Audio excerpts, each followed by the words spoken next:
Sa pasimula, ang lupa ay walang hugis at walang anyo.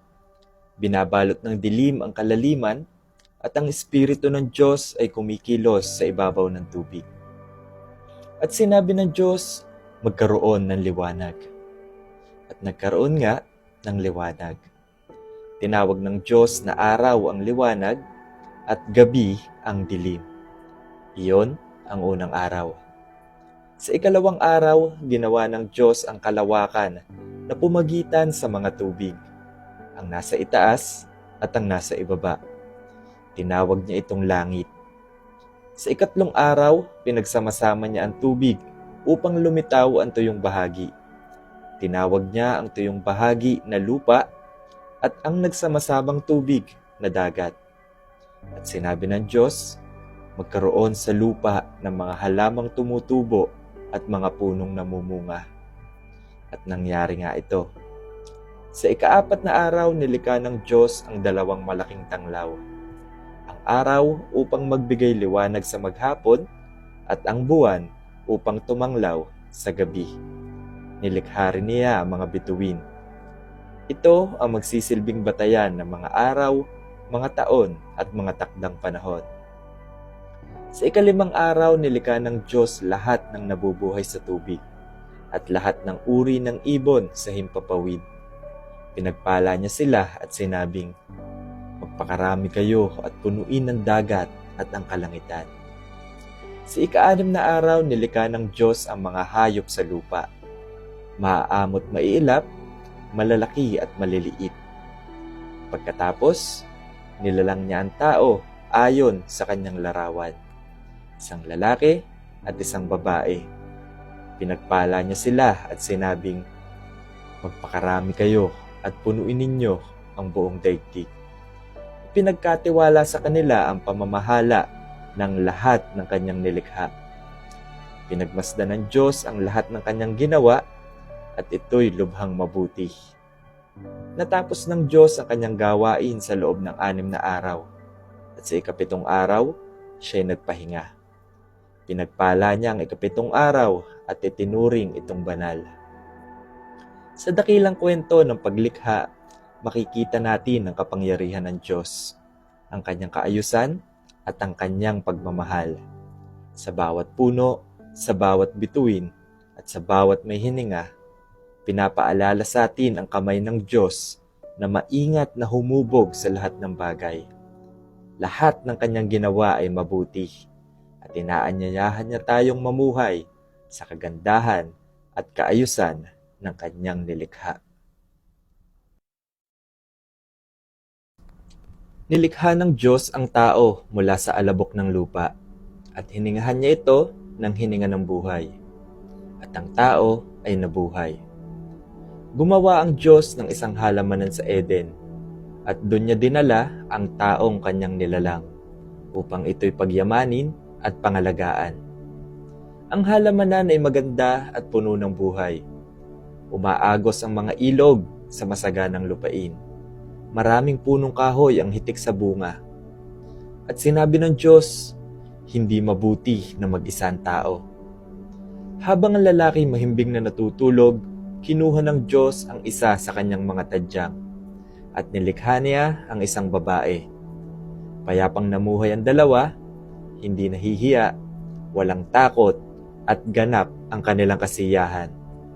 Binigyan sila ng Diyos ng kalayaan. Maaari nilang kainin ang alinmang bungang kahoy sa halamanan maliban sa isa. Ang bunga ng punong nagbibigay kaalaman tungkol sa mabuti at masama. Nagbabala ang Diyos. Sa araw na kainin mo yon, mamamatay ka. Sa lahat ng hayop na nilikha ng Panginoon, ang ahas ang pinakatuso. Isang araw, tinanong nito ang babae, totoo bang sinabi ng Diyos na huwag kayong kakain ng anumang bungang kahoy sa halamanan? Sumagot ang babae, maaari naming kainin ang mga bunga ng halamanan. Huwag lamang ang bunga ng punong nasa gitna nito. Kapag kinain namin iyon, mamamatay kami. Ngunit sinabi ng ahas, hindi kayo mamamatay. Alam ng Diyos na kapag kinain nyo iyon, magbubukas ang inyong mga mata. Kayo'y magiging parang Diyos, nakakaalam ng mabuti at masama. Ang bunga ay napakaganda sa paningin at kaakit-akit ang pangako nitong karunungan. Pumitas ang babae at kumain. Pagkatapos, binigyan din niya ang kanyang asawa at kumain din ito. Pagkatapos noon, nagbago ang lahat. Namulat ang kanilang mga mata, ngunit hindi sa paraang kanilang inaasahan. Nalaman nilang sila'y hubad at sa unang pagkakataon, nakaramdam sila ng hiya. Pinagtahi-tahi nila ang mga dahon ng igos upang gawing panakip sa kanilang katawan. Nang marinig nilang naglalakad ang Diyos sa halamanan, sila'y nagtago. Tinawag ng Diyos ang lalaki. "Nasaan ka?" Sumagot ang lalaki, "Natakot po ako kaya ako'y nagtago, sapagkat ako'y hubad." At sinabi ng Diyos, "Sinong nagsabi sa iyo na ika'y hubad? Kumain ka ba ng bungang pinagbabawal ko?" Sinisi ng lalaki ang babae. Sinisi ng babae ang ahas. At pumasok ang kasalanan sa mundo, kasama ang takot, paninisi, at pagkahiwalay sa Diyos. Nagsalita ang Diyos ng kanyang hatol. Ang ahas ay gagapang at alikabok ang magiging pagkain nito. Ang babae ay maghihirap sa panganganak, at ang kanyang relasyon sa asawa ay hindi magiging madali. Ang lalaki ay magpapakahirap sa pagbubungkal ng lupa upang magkaroon ng makakain hanggang sa araw ng kanyang kamatayan. Ang kaayusan ng paglikha ay nasira, ngunit kahit sa gitna ng paghatol, nagpakita ang Diyos ng habag. Ginawa niya sila ng kasuotan upang takpan ang kanilang kahihiyan. Pinalaya sina Adan at Eva sa hardin, hindi dahil hindi na sila mahal ng Diyos, kundi dahil ang kasalanan ay hindi maaaring manatili sa kanyang presensya. Ang daan pabalik sa Eden ay tuluyan ng isinara. Ang kwentong ito ay hindi lamang tungkol sa pinakaunang tao. Ito'y tungkol sa ating lahat.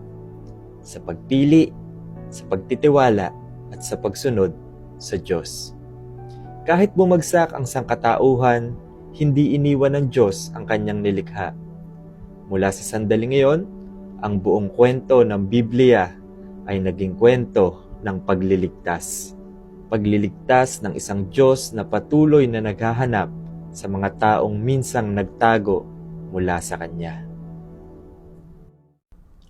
Sa labas ng halamanan ng Eden, ang buhay ay hindi na madali. Matigas ang lupa, nakakapagod ang trabaho. Unti-unting natutunan ng tao ang ibig sabihin ng mamuhay sa isang mundong nasira ng kasalanan. Sina Adan at Eva ay nagkaroon ng 2 anak. Ang panganay ay si Cain na naging isang magsasaka. Ang bunso ay si Abel na naging isang pastol. At dumating ang panahon, ang magkapatid ay naghandog sa Diyos, bawat isa mula sa gawa ng kanilang mga kamay.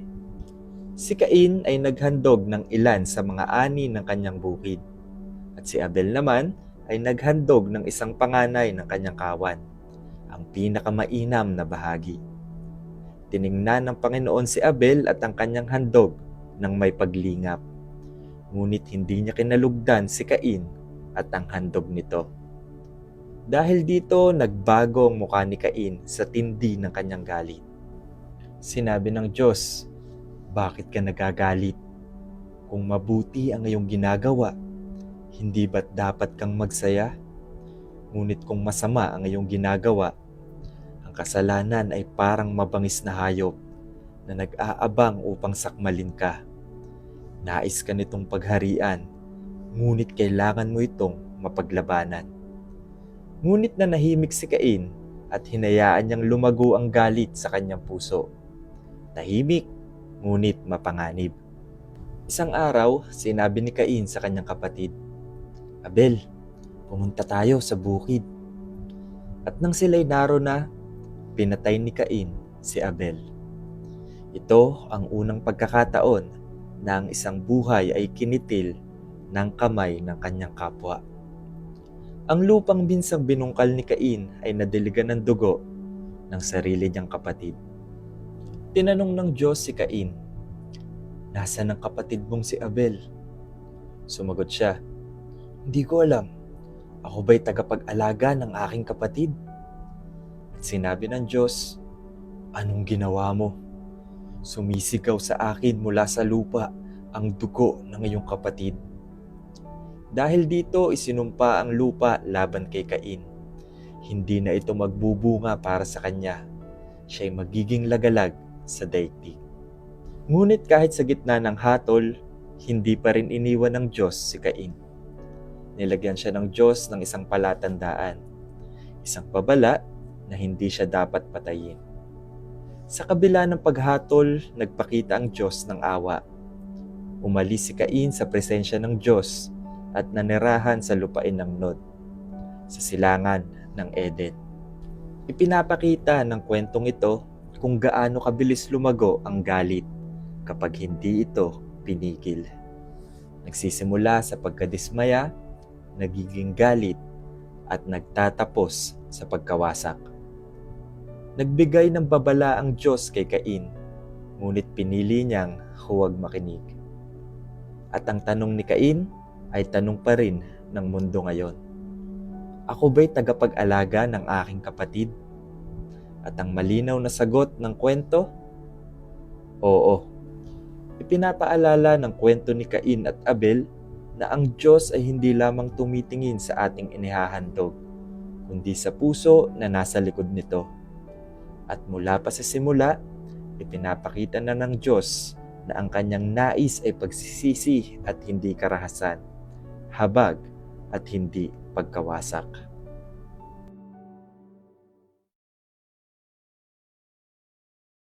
Noon ay iisa lamang ang wika ng buong mundo. Ang lahat ng tao ay nagkakaintindihan, nagsasalita ng parehong salita. Habang sila'y naglalakbay mula sa silangan, nakatagpo sila ng malawak na kapatagan sa lupain ng Shinar. Doon sila nagpasyang manatili. Sinabi nila sa isa't isa, "Halina, gumawa tayo ng mga tisa at ating patigasin sa apoy." At ginamit nila ang tisa bilang bato at alkitran bilang semento. Pagkatapos ay sinabi nila, "Halina tayo'y magtayo ng isang lungsod at isang tore na aabot sa langit. Gawin natin ito upang maging tanyag tayo at hindi tayo magkahiwa-hiwalay sa buong lupa." Ngunit bumaba ang Panginoon upang tingnan ang lungsod at ang tore na itinatayo ng mga tao. At sinabi niyang, "Tingnan ninyo, sila'y isang bayan at iisa ang kanilang wika. Ito ay simula lamang ng kanilang gagawin. Walang makakapigil sa anumang kanilang balakin." Kaya sinabi ng Diyos, "Halina't bumaba tayo at guluhin ang kanilang wika upang hindi nila maintindihan ang isa't isa." Kaya't ikinalat ng Panginoon sila mula noon, patungo sa lahat ng dako ng lupa at tumigil ang pagtatayo ng lungsod. At dahil dito ang lugar ay tinawag na Babel, sapagkat doon ginulo ng Diyos ang wika ng buong daigdig. At mula roon ikinalat niya ang mga tao sa lahat ng sulok ng mundo. Nung unang panahon,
Pinakawalan ni Noe ang uwak at kalaunan ang kalapati.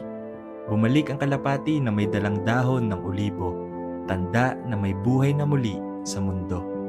Sa wakas, sinabi ng Diyos kay Noe at sa kanyang pamilya na lumabas ng arka. Lumakad sila sa panibagong mundo at naghandog si Noe ng sakripisyo para sa Diyos. At gumawa ang Diyos ng pangako. Hindi ko na muling sisirain ang lahat ng bagay sa pamamagitan ng baha. Itinatag ko ang bahaghari sa ulap bilang tanda ng aking tipan sa akin at sa lahat ng nilalang.